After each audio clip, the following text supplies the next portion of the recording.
ಓಂ ಶಾಂತಿ. ಇಂದಿನ ಮುರಳಿ ದಿನಾಂಕ 29 जनवरी 2026. मुरली महावाक्यಗಳು. मीठे बच्चे, अपने स्वीट बाबा को याद करो तो तुम सतो प्रधान देवता बन जाएंगे. सारा मदार याद की यात्रा पर है. ಮಧುರ ಮಕ್ಕಳೇ, ತಾವು ಸ್ವೀಟ್ ಆಗಿರುವ ಮಧುರ ತಂದೆಯನ್ನ ನೆನಪು ಮಾಡಿದಾಗ ಸತೋ ಪ್ರಧಾನ ದೇವತೆಗಳಾಗ್ತೀರಿ. ಎಲ್ಲದಕ್ಕೂ ಆಧಾರ ಆಗಿದೆ ನೆನಪಿನ ಯಾತ್ರೆಯಲ್ಲಿರೋದು. ಬಹಳ ಮಧುರ ಮಹಾವಾಕ್ಯ. ಮಧುರ್ ಬಾಬಾರವರ ಒಂದು ಪ್ರೇಮ್ ಅಥವಾ ಅವರ ಮನಸ್ಸಿನ ಭಾವನೆಗಳಿವು. ಸತ್ಯ ನಾಲೆಡ್ಜ್. ಬಾಬಾ ಹೇಳ್ತಾರೆ, ಬಾಬಾ ಬಹಳ ಸ್ವೀಟ್ ಇದ್ದಾರೆ. ಸ್ವೀಟ್ ಬಾಬಾರವರನ್ನ ನೆನಪು ಮಾಡಿದ್ರಿ ಅಂದ್ರೆ ಸತೋ ಪ್ರಧಾನ್ ದೇವತಾ ಆಗ್ತೀರಿ. ಸತೋ ಪ್ರಧಾನ್ ದೇವತಾ ಅಂತಂದ್ರೆ ಕಿರೀಟ ಧರಿಸಿರುವ, ಜಗಮಗ ಬಟ್ಟೆಗಳನ್ನ ಧರಿಸಿರುವಂತಹ, ಸಿಂಹಾಸನದ ಮೇಲೆ ಕುಳಿತ ಆ ದೇವತೆಯ ಮಾತಲ್ಲ.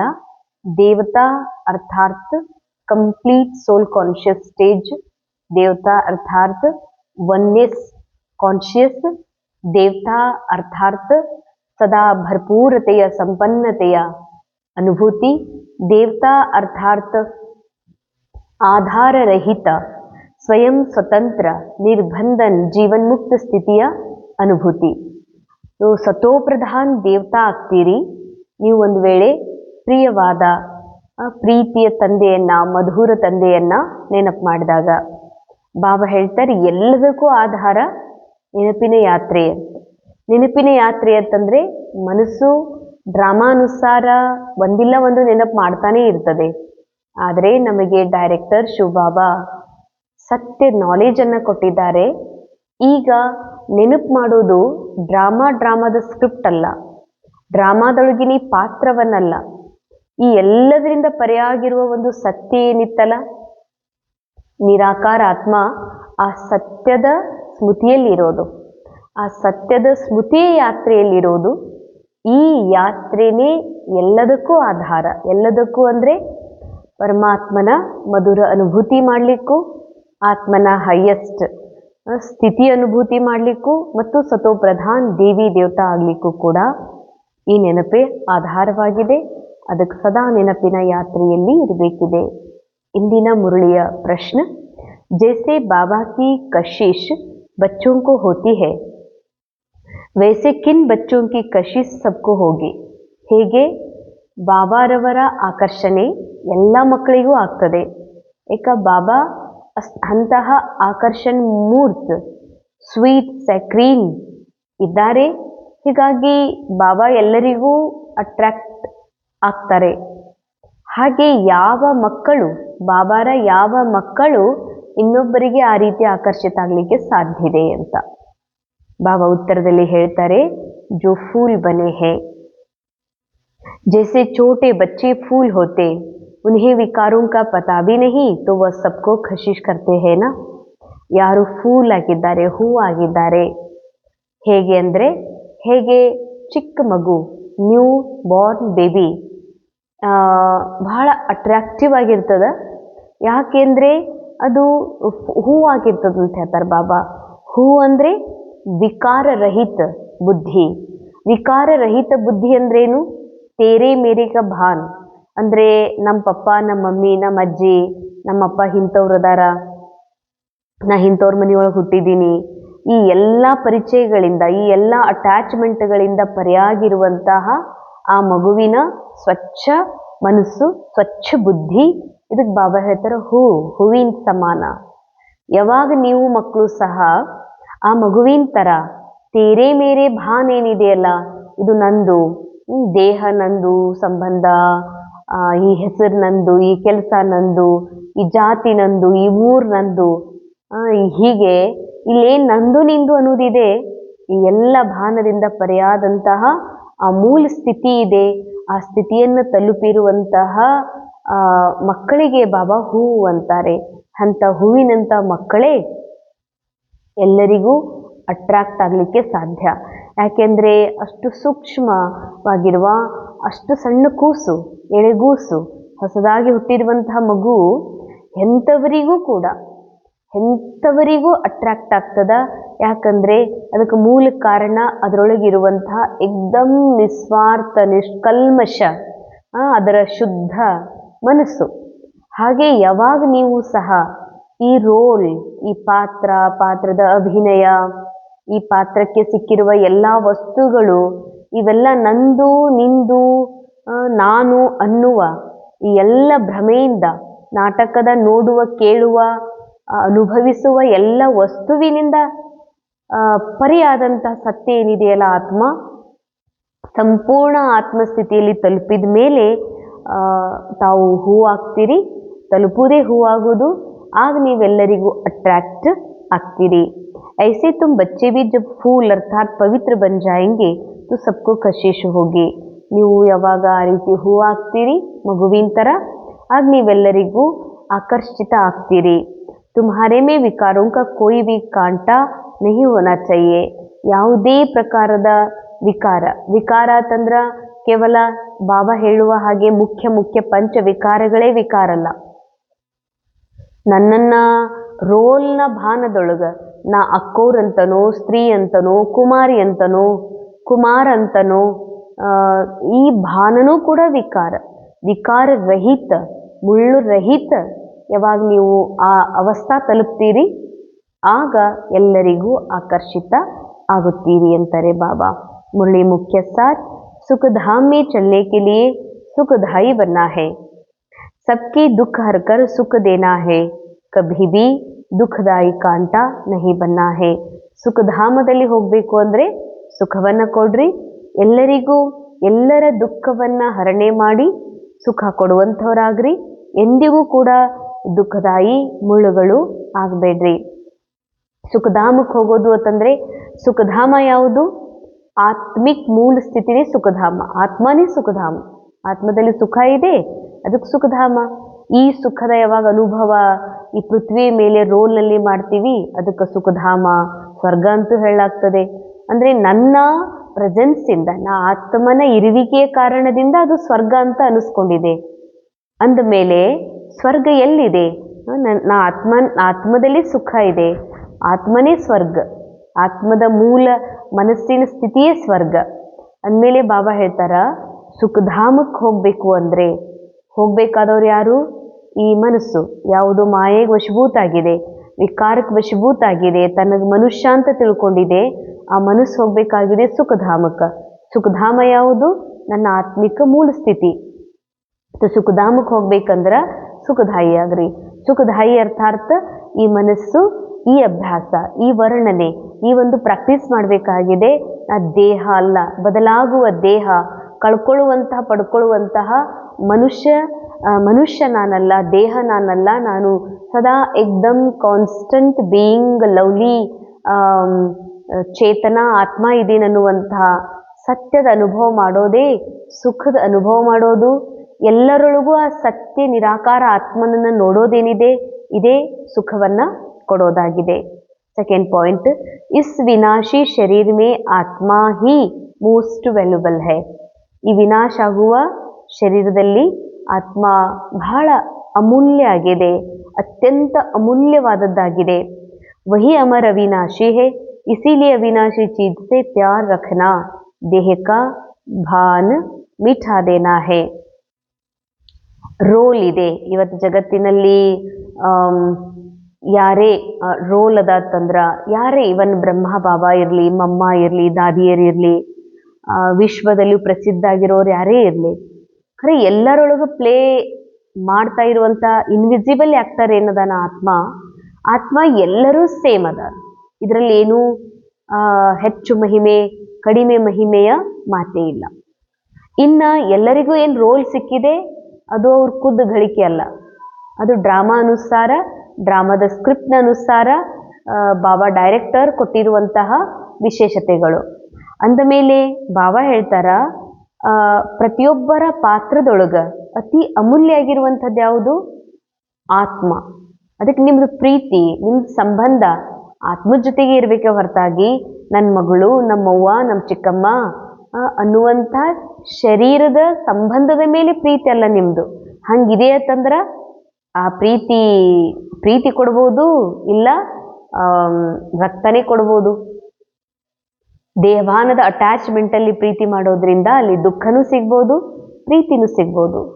ಬಾಬಾ ಹೇಳ್ತಾರ, ಶರೀರದ ಪ್ರೀತಿಯನ್ನು ಮಾಡಬೇಡ್ರಿ, ಅದು ಶಾಶ್ವತ ಅಲ್ಲ, ಅದನ್ನು ಸತ್ಯ ಅಂತಲೂ ನಂಬಬೇಡ್ರಿ. ಎಲ್ಲರೊಳಗಿರುವ ಆತ್ಮ ಇದೆಯಲ್ಲ, ಆ ಆತ್ಮನ ಜೊತೆ ಪ್ರೀತಿ ಮಾಡ್ರಿ. ಆತ್ಮಿಕ ಪ್ರೀತಿ ಏನಿದೆ ಅದು ನಮ್ಮ ಮಂದಿ ನಿಮ್ಮ ಮಂದಿ ಇವ್ರು ನನ್ನ ಕಡೆಯವರು ಇಲ್ಲ, ಯಾವುದೇ ಆತ್ಮನ ಮೇಲೆ ಸಮಾನ ಪ್ರೀತಿ ಇರ್ತದ. ಇದು ನಿಜವಾದ ಆತ್ಮೀಯ ಪ್ರೀತಿ. ಅಂಥ ಪ್ರೀತಿ, ಆತ್ಮ ಅವಿನಾಶಿ ಇರೋದ್ರಿಂದ ಅವಿನಾಶಿ ಆತ್ಮದ ಜೊತೆ ಪ್ರೀತಿ ಇರಬೇಕೇ ಹೊರತಾಗಿ ದೈಹಿಕ ಪ್ರೀತಿ ಅಲ್ಲ. ಈ ರೀತಿ ಇವ್ರು ನಮ್ಮವರು, ಇವ್ರು ನನಗೆ ಭಾಳ ಬೇಕಾದವರು, ನನಗೆ ಹೆಲ್ಪ್ ಮಾಡಿದವರು, ಅಥವಾ ಇವ್ರು ಖಾಸ್ ನನ್ನವರು ಅಂತಿದೆಯಲ್ಲ, ಈ ದೇಹಭಾನವನ್ನು ತೆಗೆದು ಹಾಕ್ರಿ. वरदान, अपने अनादि आदि स्वरूप की स्मृति से निर्बंधन बनने और बनाने वाले मर्जीवा भव. ತಮ್ಮ ಅನಾದಿ ಆದಿ ಸ್ವರೂಪದ ಸ್ಮೃತಿಯಿಂದ ನಿರ್ಬಂಧನರಾಗುವಂತಹ ಹಾಗೂ ನಿರ್ಬಂಧನರನ್ನಾಗಿ ಮಾಡುವಂತಹ ಮರ್ಜೀವ ಆಗ್ರಿ. ಜೈಸೆ ಬಾಬಾ ಲೋನ್ ಲೇತಾ ಹೇ ಬಂಧನ್ ಮೇ ನಹೀ ಆತಾ. ಹೇಗೆ ಬಾಬಾ ಪರಮಾತ್ಮ ಈ ವಿಶ್ವ ನಾಟಕದ ಡೈರೆಕ್ಟರ್, ಯಾವಾಗ ಈ ನಾಟಕದಲ್ಲಿ ತಮ್ಮದು ಪಾತ್ರ ಇದೆ ಅದನ್ನು ಮಾಡಲಿಕ್ಕೆ ಜನ್ಮ ತಗೊಳ್ಳೋದಿಲ್ಲ. ಅವ್ರದ್ದೇ ಆದಂಥ ಒಂದು ಶರೀರ, ಆ ಶರೀರದಲ್ಲಿ ಪ್ರವೇಶ ಮಾಡಿ ಅದರ ಬಂಧನದಲ್ಲಿ ಸಿಲ್ಕೋದಿಲ್ಲ. ಬಾಬಾ ಶರೀರದ ಲೋನ್ ತಗೊಳ್ತಾರೆ ಮತ್ತೆ ಸದಾ ಮುಕ್ತಾಗಿರ್ತಾರೆ. ಜಬ್ ಚಾಹೆ ಜೈಸೆ ಚಾಹೆ ವೈಸೆ ಸಂಸ್ಕಾರ ಅಪ್ನೆ ಬನಾಲೋ. ಹಾಗೆ ಬಾಬಾರವರ ಹಾಗೆ तो आप मर्जी व जन्म वाले बच्चे शरीर के संस्कारों के स्वभाव के बंधनों से मुक्त बनो. जब चाहे जैसे चाहे वैसे संस्कार अपना बना लो. ಬಾಬಾ ಹೇಳ್ತಾರೆ, ಹೆಂಗೆ ಶಿವ ಬಾಬಾ ಬ್ರಹ್ಮಾಂತನವಲ್ಲಿ ಬಂದರೂ ಕೂಡ ಶರೀರದ ಬಂಧನದಲ್ಲಿ ಬರೋದಿಲ್ಲ, ಹಾಗೆ ತಾವು ಮಕ್ಕಳು ಭಲೆ ಇದೇ ಶರೀರನೇ ಇದೆ, ಆದರೆ ಮರುಜನ್ಮ ಆಗಿದೆಯಲ್ಲ, ನಿಮಗೆ ಈಗ ಹೊಸ ಜನ್ಮ ಆಗಿದೆ ಅಂತಂದಮೇಲೆ ಹಳೆಯ ಜನ್ಮದ ರೋಲ್ನ ಸ್ವಭಾವ ಸಂಸ್ಕಾರ ನಿಮಗೆ ಬಂಧನ ಹಾಕಬಾರ್ದು ಅಂತಾರೆ ಬಾಬಾ. ಜೈಸೆ ಬಾಬಾ ನಿರ್ಬಂಧನ್ ಹೇ ऐसे ನಿರ್ಬಂಧನ್ ಬನೋ. ಹೇಗೆ ಬಾಬಾ ನಿರ್ಬಂಧನ್ ಇದ್ದಾರ ಹಾಗೆ ತಾವು ಮಕ್ಕಳು ಕೂಡ ಬಂಧನದಿಂದ ಪರೆ ನಿರ್ಬಂಧನ ಸ್ಥಿತಿ ಅನುಭವ ಮಾಡ್ರಿ. ಮೂಲ ವತನ್ ಕಿ ಸ್ಥಿತಿ ಮೇ ಸ್ಥಿತ ಹೋಕರ್ ಫಿರ್ ನೀಚೆ आओ. ಬಾಬಾ ಹೇಳ್ತಾರೆ, ಭಲೆ ರೋಲ್ ಇದೆ ಅಂದರೆ, ಪಾರ್ಟ್ ಇದೆ ಅಂತಂದ್ರೆ ಭಲೆ ಅನುಭವ ಮಾಡು, ಆದರೆ ಮೂಲ ವತನದ ಸ್ಥಿತಿಯನ್ನು ತಲುಪು. ಅಂದರೆ ನಾನು ನಿರಾಕಾರ ಆತ್ಮ ಆಗಿರುವ ಸ್ಟೋರಿಲೆಸ್ ಫೀಲಿಂಗ್ಲೆಸ್ ಆತ್ಮನ ಸ್ಥಿತಿಯಲ್ಲಿ ಸ್ಥಿತಾಗಿ ಪಾರ್ಟ್ ಒಳಗೆ ಬಾ, ದೇಹದಲ್ಲಿ ಪ್ರವೇಶ ಮಾಡುವಂತಾರೆ ಬಾಬಾ. ಅಪ್ನೆ ಅನಾದಿ ಆದಿ ಸ್ವರೂಪ್ ಕಿ ಸ್ಮೃತಿ ಮೇ ರಹೋ. ಸದಾ ಆತ್ಮ ನಾನು ಅನಾದಿಯಲ್ಲಿ ಏನಿದ್ದೀನಿ ಮತ್ತು ಆದಿಯಲ್ಲಿಯೇ ಪಾರ್ಟ್ ಏನಿದೆ, ನನ್ನ ರೋಲ್ ಒಳಗಿದ್ದು ಕೂಡ ಹೇಗೆ ನಾ ಸತ್ಯುಗದಲ್ಲಿ ಆತ್ಮ ಸ್ಥಿತಿಯಲ್ಲಿದ್ದೆ, ಈ ಭೂಮಿಯ ದೇಹದ ಆಕರ್ಷಣೆಯಿಂದ ಪರೆ ಇದ್ದೆ, ಅದನ್ನ ನೆನಪು ಮಾಡ್ಕೋ ಅಂತ ಹೇಳ್ತಾರೆ ಬಾಬಾ. ಅವತರಿತ ಹುಯಿ ಆತ್ಮ ಸಮಜ್ಕರ್ ಕರ್ಮ ಕರೋ ತೋ ಅವ್ರು ಭಿ ಆಪ್ಕೋ ಫಾಲೋ ಕರೆಂಗೆ. ನಾ ಅವತರಿತ ಆಗಿರುವ ಆತ್ಮ ಇದ್ದೀನಿ ಅನ್ನುವ ಸ್ಮೃತಿಯಿಂದ ನೀನು ಒಂದು ವೇಳೆ ಇದ್ದಿ ಅಂದ್ರೆ, ಈ ಸ್ಮೃತಿಯೊಳಗೆ ಇದ್ದಿ ಅಂತಂದ್ರೆ ಅನೇಕರು ನಿನ್ನನ್ನು ಫಾಲೋ ಮಾಡ್ತಾರೆ ಅಂತ ಹೇಳ್ತಾರೆ ಬಾಬಾ. ಸ್ಲೋಗನ್, ಯಾದ್ ಕಿ ಸ್ಮೃತಿ ಸೆ ವಾಯುಮಂಡಲ್ ಕೋ ಪವರ್ಫುಲ್ ಬನಾನಾ ಯಹಿ ಮನ್ಸಾ ಸೇವಾ ಹೈ. ನೆನಪಿನ ವೃತ್ತಿಯಿಂದ ವಾಯುಮಂಡಲವನ್ನು ಶಕ್ತಿಶಾಲಿಯಾಗಿ ಮಾಡುವಂಥದ್ದೇ ನಿಜವಾದ ಮನಸ್ಸ ಸೇವೆಯಾಗಿದೆ. ಅವ್ಯಕ್ತಿಶಾರೆ, ಈ ಅವ್ಯಕ್ತ ಮಾಸದಲ್ಲಿ ಬಂಧನ್ ಮುಕ್ತ ಆಗಿ ಜೀವನ್ಮುಕ್ತ ಸ್ಥಿತಿಯ ಅನುಭವ ಮಾಡ್ರಿ. जब तक किसी भी प्रकार का लगाव है, चाहे वह संकल्प के रूप में हो चाहे संबंध के रूप में, ಎಲ್ಲಿವರೆಗೆ ಯಾವುದೇ ಪ್ರಕಾರದ ಲಗಾವಿದೆ, ಎಳೆತ ಸೆಳೆತ ಇದೆ, ಅಂದರೆ ಅದು ಸಂಕಲ್ಪದ ರೂಪದಾಗರ ಇರಲಿ, ಎಳೆತ ಸೆಳೆತ ಸಂಬಂಧದ ರೂಪದಾಗರ ಇರಲಿ. ಸಂಬಂಧದಲ್ಲಿ ನನಗೆ ಯಾರೂ ನನ್ನನ್ನು ಕಂಟ್ರೋಲ್ ಮಾಡುವಂಥವ್ರು, ನನ್ನನ್ನು ಯಾವುದೇ ರೀತಿ ತಮ್ಮ ಕಡೆಗೆ ಅಟ್ರ್ಯಾಕ್ಟ್ ಮಾಡ್ಕೊಳ್ಳುವಂಥವ್ರು ಯಾರೂ ಇಲ್ಲ ಅಂತ ಹೇಳ್ಬೋದು. ಓಕೆ, ಸಂಕಲ್ಪದಲ್ಲಿ ಸಂಕಲ್ಪ ಏನು ರಾಮಾನುಸಾರ ನಡೀತಾ ಇದೆ ಮನಸ್ಸಿನಲ್ಲಿ, ಆ ಸಂಕಲ್ಪದ ಕಡೆಗೆ ಬುದ್ಧಿ ವಿಚಲಿತ ಆಗ್ತದಂದ್ರೆ ಇದು ಕೂಡ ಬಂಧನನೇ. ಇದಕ್ಕೂ ಬಾಬಾ ಲಗಾವ್ ಅಂತಾನೆ ಹೇಳ್ತಾರೆ.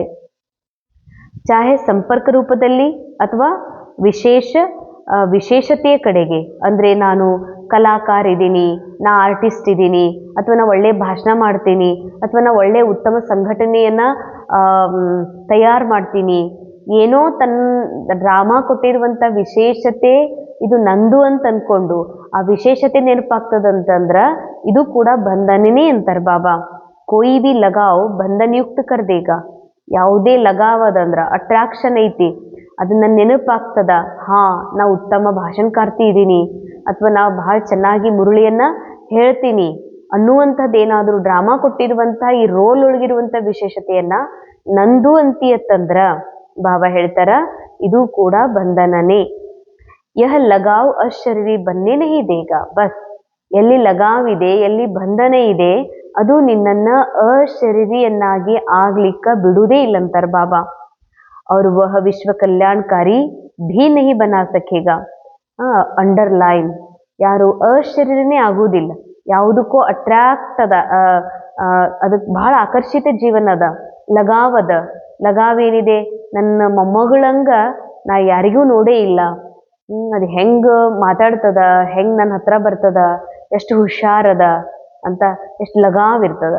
ಆಮೇಲೆ ನಮ್ಮ ನಾಯಿ ಹಿಂಗದ, ನಮ್ಮ ಬೆಕ್ಕು ಹಿಂಗದ ಅಂತ ಅದನ್ನು ಲಗಾವ್. ನಮ್ಮ ಹೂವಿನ ಗಿಡ ಹಿಂಗದ, ನಮ್ಮ ಮನೆ ಗಾರ್ಡನ್ ಹಿಂಗದ, ನಮ್ಮ ಮನೆ ಹಾಲ್ ಹಿಂಗದ ಅಂತ ಹೇಳ್ತೀವಿ. ಏನೇ ವಸ್ತು, ವ್ಯಕ್ತಿ, ಪ್ರಾಣಿ, ಮನುಷ್ಯ ತನ್ನಲ್ಲಿರುವ ವಿಶೇಷತೆ ಯಾವುದೋ ಒಂದ್ರ ಕಡೆಗೆ ನಮ್ದು ಹಿಂಗೆ ನೋಡ್ರಿ, ನಮ್ಮ ಮನೆ ಪದ್ಧತಿ ಹಿಂಗೆ ನೋಡ್ರಿ, ನಮ್ಮ ಅಜ್ಜನ ಸಿಸ್ಟಮ್ ಹಿಂಗ್ರಿ, ನಮ್ಮ ಮನೆಯೊಳಗೆ ನಮ್ಮವ್ವ ಭಾಳ ಚಂದ ಅಡಿಗೆರಿ ನಮ್ಮವ್ವಂದು ಅಂತ ರೋಲ್, ಯಾವುದು ರೋಲ್, ಪ್ರತಿ ಕ್ಷಣದ ರೋಲ್ನ ಪ್ರತಿ ಘಟನೆ, ಒಂದು ಇಮೇಜಸ್ ಒಂದಕ್ಕೊಂದು ಇಲ್ಲ, ಒಂದು ಸರಿ ಒಂದು ಆದಮೇಲೆ ಆ ಇಮೇಜ್ ಪಾಸ್ ಆದಮೇಲೆ ಅದು ಮತ್ತೆ ಇನ್ನೇನು ಬರುವುದಿಲ್ಲ, ಮತ್ತೆ 5,000 ವರ್ಷದ ನಂತರನೇ ಬರ್ತದೆ. ಆದರೂ ಸ್ಮೃತಿಯೊಳಗೆ ಯಾವುದು ಘಟನೆ ಘಟಿಸಿದೆ ಅದನ್ನು ವಾಪಸ್ ನೆನಪು ಮಾಡ್ಕೊಂಡು ಅದಕ್ಕೆ ಆಕರ್ಷಿತ ಆಗ್ತಿರತ್ತಂದ್ರೆ ಅಶರೀರಿ ಆಗಕ್ಕೆ ಆಗೋದಿಲ್ಲ ಅಂತಾರೆ ಬಾಬಾ. ಅಶರೀರಿ ಆಗೋದಿಲ್ಲ ಅಂದ್ರೆ ಅವರು ವಿಶ್ವ ಕಲ್ಯಾಣಕಾರಿ ಆಗಕ್ಕೆ ಸಾಧ್ಯ ಇಲ್ಲ. इसीलिए पहले स्वयं लगाव मुक्त बनो, तब विश्व को मुक्ति या जीवन मुक्ति का वर्षा दिला सकेंगे. ಅದಕ್ಕಾಗಿ ಬಾಬಾ ಹೇಳ್ತಾರೆ, ಏನೆಲ್ಲ ಲಗಾವಿದೆ, ಎಲ್ಲೆಲ್ಲಿ ಎಳೆತಿದೆ, ಸೆಳೆತಿದೆ, ಆಕರ್ಷಣೆ ಇದೆ, ಅದೆಲ್ಲದರಿಂದಲೂ ಏನಾಗ್ರಿ, ಮುಕ್ತಾಗ್ರಿ.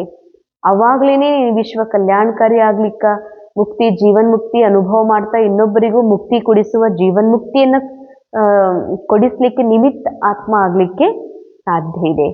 ಓಂ ಶಾಂತಿ. ಇಂದಿನ ಮುರಳಿಯ ಆಧಾರಿತ ಯೋಗದ ಅನುಭೂತಿ ಮಾಡೋಣ. ನಾನು ಆತ್ಮ ಸದಾ ಬಾಪ್ ಸಮಾನ್ ಅವತರಿತ ಆದ ವಿಶ್ವ ಕಲ್ಯಾಣಕಾರಿ ಆತ್ಮನಾಗಿದ್ದೇನೆ. ಹೇಗೆ ಬಾಬಾ ಸದಾ ಬಂಧನ ಮುಕ್ತರಾಗಿದ್ದಾರೆ, ಪಾತ್ರದಲ್ಲಿ ಬಂದೂ ಸಹ ಬಾಬಾ ಪಾತ್ರದ ಸ್ವಭಾವ ಸಂಸ್ಕಾರಗಳಿಂದ ಪರೆ ಇದ್ದಾರೋ, ಹಾಗೇ ನಾನು ಮರುಜನ್ಮ ಪಡೆದ ಆತ್ಮ. ಈ ಪಾತ್ರದ ಸ್ವಭಾವ ಸಂಸ್ಕಾರ ಇದ್ಯಾವುದೂ ನನ್ನದಲ್ಲ. ಈ ಜಗತ್ತಿನ ಯಾವ ವಸ್ತು ನಾನು ಆತ್ಮನನ್ನು ಆಕರ್ಷಿಸಲು, ತನ್ನೆಡೆಗೆ ಸೆಳೆದುಕೊಳ್ಳಲು ಸಾಧ್ಯವೇ ಇಲ್ಲ. ನಾನು ಈ ಸೃಷ್ಟಿಯ ಮೇಲೆ ಅವತರಣೆಯಾದ ಅವತರಿತ ಆತ್ಮ. ಎಲ್ಲ ಬಂಧನಗಳಿಂದ, ಆಕರ್ಷಣೆಗಳಿಂದ ಮುಕ್ತನಾಗಿರುವ ಆತ್ಮ ನಾನು. ಭಲೆ ಮನಸ್ಸಿನಲ್ಲಿ ಆಕರ್ಷಣೆ ವಿಕರ್ಷಣೆಗಳಿರಬಹುದು, ಈ ಮನಸ್ಸು ನಾನಲ್ಲ, ಮನಸ್ಸಿನ ವಿಚಾರವೂ ನಾನಲ್ಲ. ಇದು ಡ್ರಾಮಾ ಅನುಸಾರ ನೂಂದಿದೆ, ಡ್ರಾಮಾ ಅನುಸಾರ ಇದೊಂದು ಕಟ್ಪುತ್ಲಿ ಗೊಂಬೆ, ಇದು ಪ್ಲೇ ಆಗ್ತಾ ಇದೆ. ಇದು ಸತ್ಯ ಅಲ್ಲ. ಈ ಗೊಂಬೆಯಿಂದಲೂ ಪರೆಯಾದ ನಿರಾಕಾರ ಸತ್ಯ ಸ್ವರೂಪ ನಿರ್ಬಂಧನ್ ಆತ್ಮ ನಾನು. ಈ ಸತ್ಯ ಸ್ಮೃತಿಯೇ ನನಗೆ ಸಿಕ್ಕಿರುವ ಪಾತ್ರವನ್ನು ಅಭಿನಯ ಮಾಡುತ್ತಲೂ ಸಹ ನನಗೀಗ ಜೀವನ್ಮುಕ್ತ ಸ್ಥಿತಿಯ ಅನುಭೂತಿ ಆಗ್ತಾ ಇದೆ. ಓಂ ಶಾಂತಿ. ಓಂ ಶಾಂತಿ.